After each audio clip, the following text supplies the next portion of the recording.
तो स्वागत है आपका आज के हमारे इस चैनल डिज़ायर एजुकेशन क्लासेस पे। आज की इस वीडियो में हम लोग एक्सरसाइज 8.2 का सारा क्वेश्चन सॉल्व करने वाले हैं।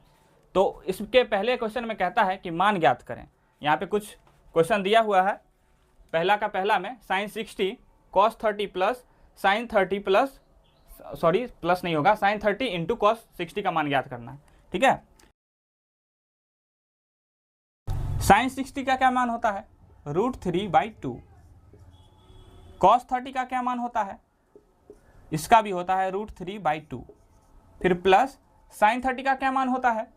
1/2 इंटू cos 60 का क्या मान होता है? 1/2। ठीक है, अब 2 इंटू 2 क्या होगा? 4।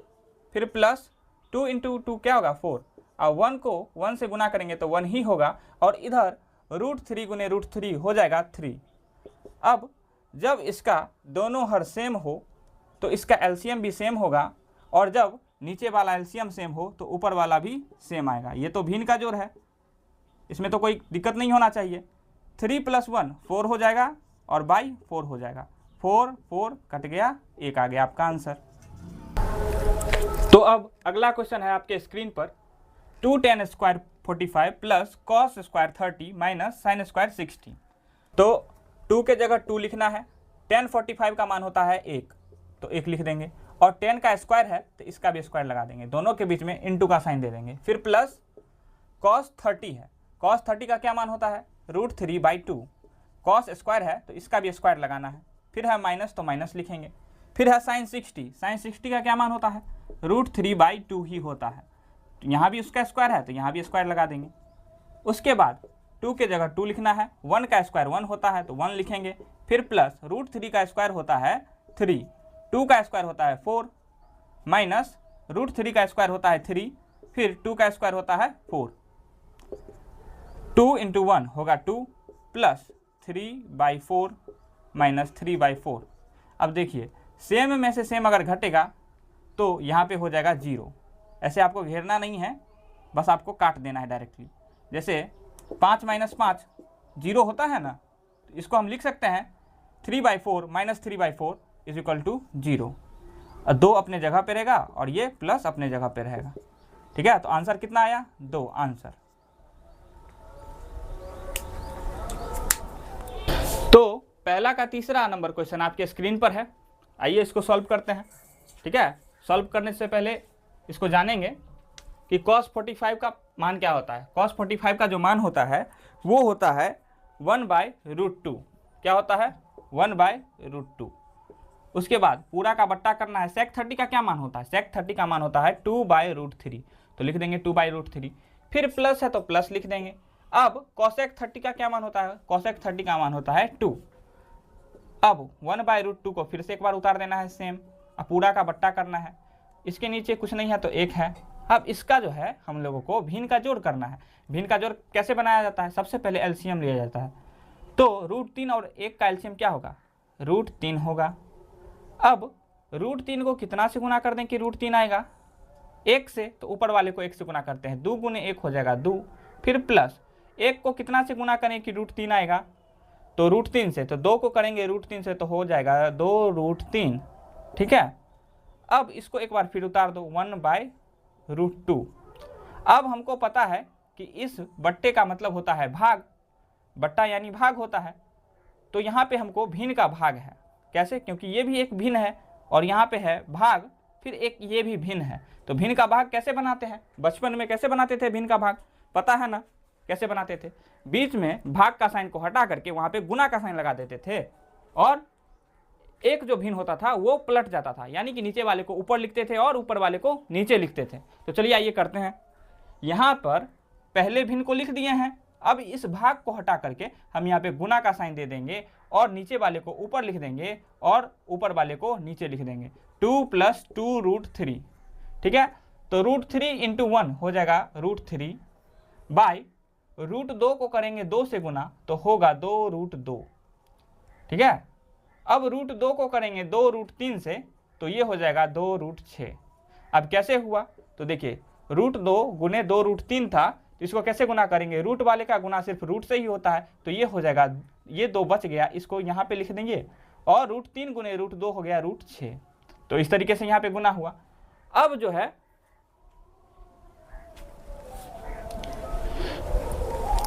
है ये आगे सॉल्व होने वाला नहीं है। अब इसको क्या करेंगे, अब जो है इसका परिमेयकरण करेंगे। तो आइए परिमेयकरण करते हैं। परिमेयकरण कैसे किया जाता है? अब परिमेयकरण क्यों करना है, ये यहाँ सॉल्व हो चुका है। ये जो यहाँ हमारा आंसर आया है, अब ना ही ये जुड़ेगा, ना घटेगा, ना कटेगा। तो यहाँ पे ये आंसर हो जाना चाहिए था। अब ये आंसर क्यों नहीं हुआ? क्योंकि कभी भी जो आंसर है उसका हर जो है कभी भी रूट में नहीं होना चाहिए। ठीक है, तो चलिए इसका हम परिमेयकरण करते हैं। अब परिमेयकरण कैसे होता है? नीचे वाले को उठाकर बीच का साइन बदल के ऊपर नीचे गुना करना, वही उसका परिमेयकरण होता है। तो आइए हम यहाँ पे इस साइड इसका परिमेयकरण करते हैं। तो पहले क्वेश्चन लिख देते हैं, क्या है?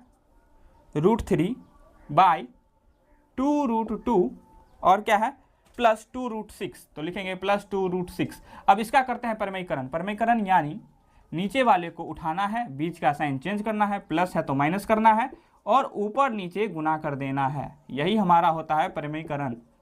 ठीक है, अब देखिए √3 को करेंगे गुना पहले 2√2 से, तो यहाँ पे हो जाएगा 2√6।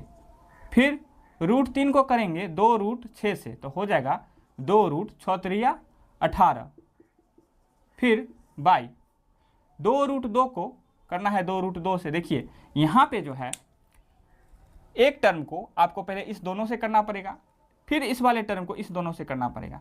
तो ये तो लॉन्ग प्रोसेस हो जाएगा ना, तो आपको जो है 4 टर्म आ जाएंगे। लेकिन ऐसा नहीं करना है। क्यों नहीं करना है? क्योंकि यहाँ पे देखिए इसका पहला टर्म और इसका पहला टर्म सेम है ना, तो इसको हम a मान लेंगे, और इसका दूसरा टर्म और दूसरा टर्म सेम है ना, तो इसको b मान लेंगे। तो यहाँ पे जो हमारा फॉर्मूला बन गया है वो है a + b × a - b। अब इसको कैसे बनाएंगे? अब यहाँ पे जो है a + b × a - b का फॉर्मूला सेट होगा। तो देखिए क्या होता है formula, a + b × a - b = होता है a² - b²। हमको इसी फॉर्मूले पे ये वाला क्वेश्चन सॉल्व करना है। ठीक है,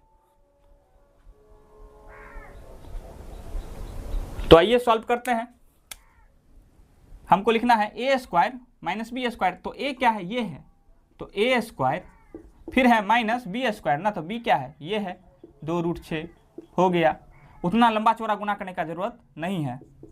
अब ऊपर वाले में 2√6 है तो 2√6 लिखेंगे, फिर माइनस है तो माइनस लिखेंगे, 2 के जगह 2 लिखेंगे।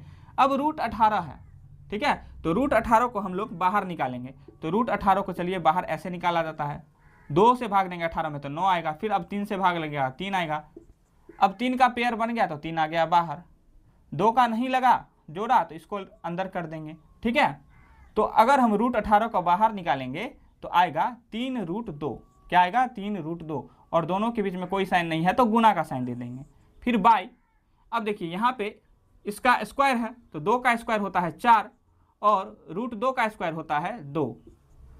फिर माइनस 2 का स्क्वायर होता है 4 और √6 का स्क्वायर होता है 6। अब आगे 2√6 माइनस 3 दूना 6 √2, फिर 4 दूनी 8 लिखना है, माइनस 6 चौके 24 लिखना है। उसके बाद ऊपर वाले में अभी छोड़ देते हैं। देखिए एक बार ऊपर वाले को सेम उतार देते हैं, एक बार ऊपर वाले को सेम उतार देते हैं। 2√6√2, एक बार ऊपर वाले को सेम उतार देते हैं। 2√6 माइनस 6√2 बाई 8 में से 24 गया तो कितना होगा? माइनस का 16 हो जाएगा। ठीक है, अब ये जो माइनस है ये नीचे माइनस नहीं रहना चाहिए, इसलिए हम ऊपर माइनस कॉमन लेंगे। तो माइनस जब हम कॉमन लेंगे तो यहाँ पे दोनों का साइन चेंज हो जाएगा। और क्या कॉमन ले सकते हैं? 2 कॉमन ले सकते हैं, क्योंकि 2 और 6 ये दोनों 2 के टेबल में आता है, यानी 2 से कटता है तो हम 2 भी कॉमन ले लेंगे। तो यहाँ क्या बच जाएगा? सिर्फ √6 बच जाएगा।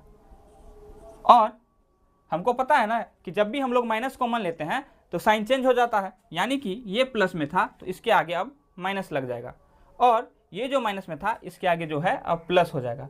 अब हम लोग 2 कॉमन लिए हैं, तो 2 कॉमन लिया है तो इसमें से 2 गायब हो जाएगा 6 में से, तो क्या बचेगा? 3, क्योंकि 2 × 6 होता है और √2 लग जाएगा। √2 जो है अपने जगह पे रह जाएगा।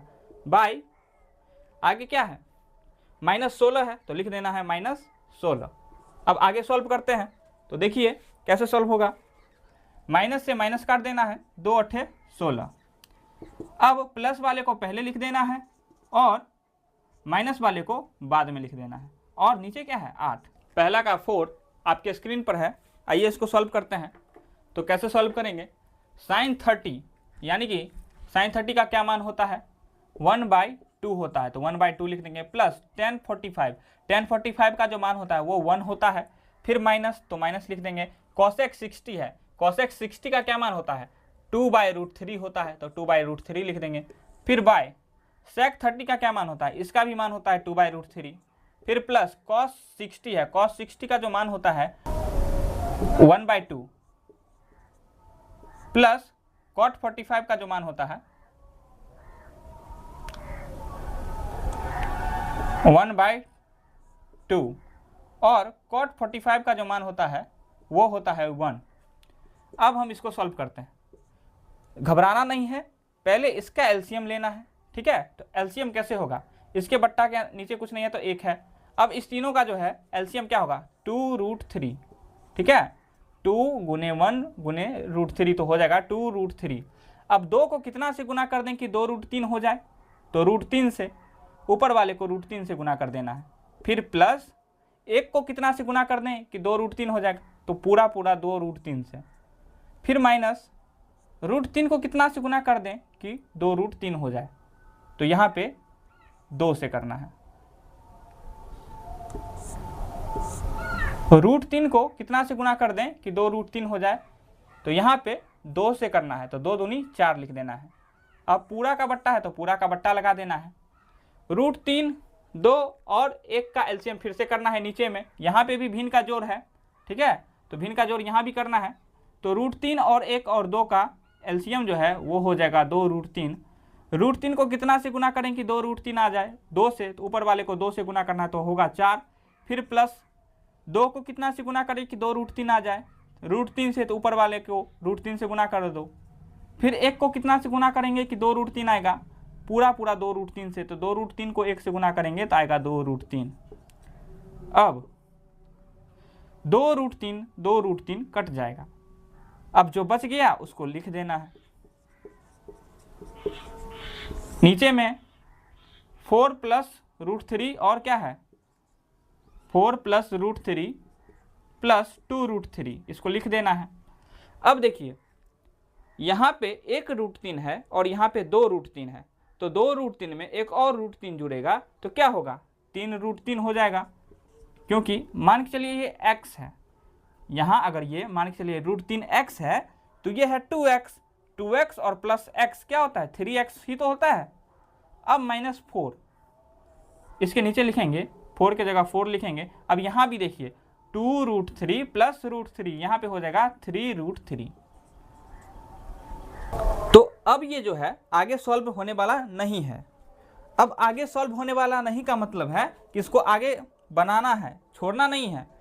अभी इससे पहले वाले क्वेश्चन में भी मैंने बताया कि किसी भी क्वेश्चन का जो आंसर है उसका हर में रूट नहीं होना चाहिए।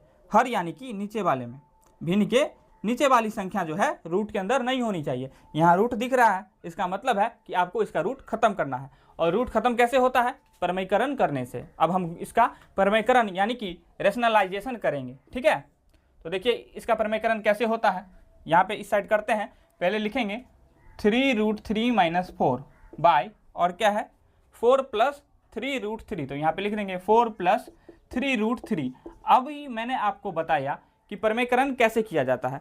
परमीकरण कैसे किया जाता है, नीचे वाले को उठाकर बीच का साइन चेंज करके ऊपर और नीचे गुना करना होता है। यहाँ 4 + 3√3 है तो हमको लिखना है 4 - 3√3 बाय 4 - 3√3, ठीक है, गुना। तो आइए करते हैं।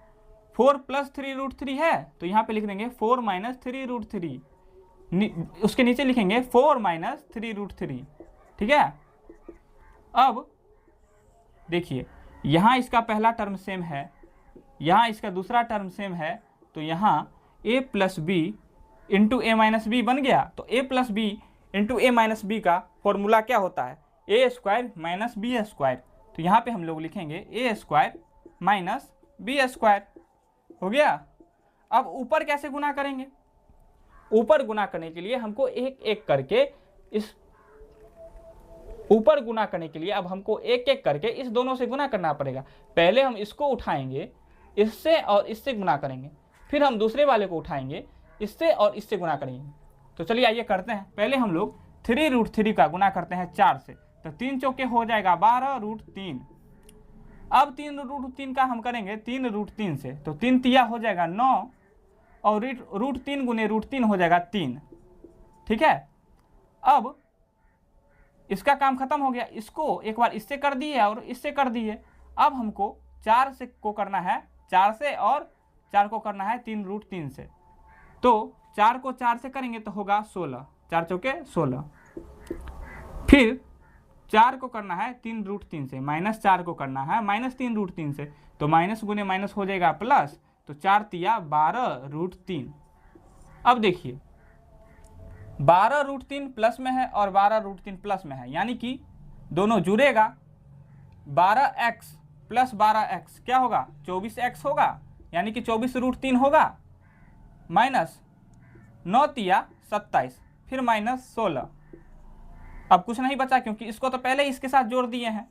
अब नीचे क्या है, 4 का स्क्वायर है, तो यहाँ पे क्या लिखेंगे 16 माइनस 3√3 का जो स्क्वायर है इसको क्या लिखेंगे, 3 का स्क्वायर होता है 9 और √3 का स्क्वायर क्या होता है 3, तो 3 लिख देंगे। ठीक है। अब क्या हुआ, 24√3 माइनस माइनस क्या होगा, प्लस होगा, तो 27 और 16 का जोड़ेंगे तो होगा 43। 16 के जगह 16 लिखना है, 9 तिया 27 होगा तो 27 लिख देना है। अब ऊपर वाले को एक बार फिर से सेम लिख देंगे और नीचे में 27 में से 16 घटाएंगे, क्योंकि 16 में से 27 नहीं घटेगा, तो 27 में से 16 घटाएंगे तो बचेगा 11, और 27 जो है वो बड़ा है 16 से, तो 27 के आगे में माइनस का साइन है, तो यहाँ भी माइनस का साइन दे देंगे। तो अभी मैंने बताया था कि बट्टा के नीचे माइनस भी नहीं रहना चाहिए, इसका माइनस हम लोग गायब करेंगे। तो कैसे गायब करेंगे, देखिए ऊपर भी हम लोग माइनस कॉमन लेंगे, ऊपर माइनस कॉमन लेंगे तो ये जो प्लस में है ये हो जाएगा माइनस में, और ये जो माइनस में है वो हो जाएगा प्लस में, और नीचे क्या है -11, तो -11 का माइनस और माइनस कट जाएगा। अब प्लस वाले को पहले लिख देंगे और माइनस वाले को बाद में लिख देंगे, और नीचे 11 हो जाएगा। यही हमारा आंसर है। तो उम्मीद है आप लोगों को ये वाला क्वेश्चन काफ़ी बढ़िया तरीके से समझ में आया होगा।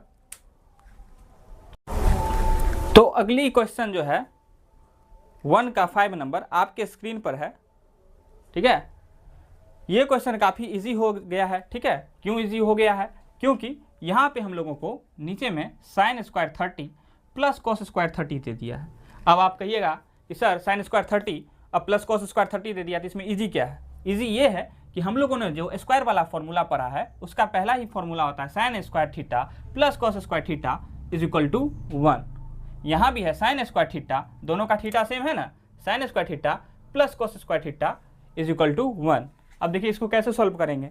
तो सबसे पहले हम लोग sin square theta plus cos square theta को डायरेक्ट 1 लिख देंगे। अब 5 के जगह 5 लिख देते हैं। ठीक है। और cos स्क्वायर 60 जो है, तो cos 60 का क्या मान होता है, cos 60 का मान होता है 1/2, तो 1/2 लिख देंगे, और इसका स्क्वायर है तो स्क्वायर लिख देंगे, दोनों के बीच में गुना दे देंगे।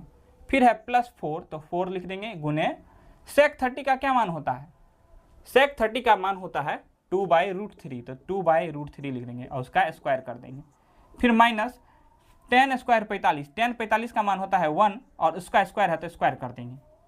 अब 5 के जगह 5 लिख देंगे, गुना के जगह गुना लिख देंगे। 1 का स्क्वायर 1 होता है, 2 का स्क्वायर 4 होता है, प्लस 4 गुने 2 का स्क्वायर 4 होता है, √3 गुने √3 का स्क्वायर जो है वो 3 होता है, माइनस 1 का स्क्वायर 1 होता है। अब बट्टा के नीचे 1 रहे या ना रहे कोई दिक्कत की बात नहीं है, लेकिन बट्टा के ऊपर में जब 1 रहता है तब लिखना एकदम अनिवार्य हो जाता है। यहाँ पे नहीं भी लिखेंगे तो कोई बात नहीं है। तो 5 गुने 1 हो जाएगा 5/4, प्लस 4 गुने 4 हो जाएगा 16/3 और -1। अब 4 3 और इसके नीचे कुछ नहीं है तो 1, 4 3 1 का एलसीएम हो जाएगा 12, 4 को कितना से गुना करें कि 12 आएगा, 3 से, तो ऊपर वाले को 3 से गुना कर दो, 5 तिया 15, फिर प्लस 3 को कितना से गुना करें कि 12 आएगा, 4 से, तो ऊपर वाले को 4 से गुना कर देंगे, तो 16 गुने 4 हो जाएगा, 16 चौके 64, फिर माइनस 1 को कितना से गुना करें कि 12 आएगा, 1 12 से, तो 12 गुने 1 हो जाएगा 12। अब देखिए यहाँ इस दोनों को जोड़ना है, 64 प्लस 15 ये हो जाएगा हमारा 79 माइनस 12 बट्टा 12। अब देखिए 79 में से 12 जाएगा तो बचेगा 67 और बट्टा 12, यही हमारा आंसर है। तो समझ आया काफ़ी बढ़िया तरीके से। तो अगर आपको ये वीडियो पसंद आया हो तो लाइक करें, मिलेंगे पार्ट 2 में, ठीक है, इससे आगे का क्वेश्चन उसमें सॉल्व करेंगे। तो जय हिंद।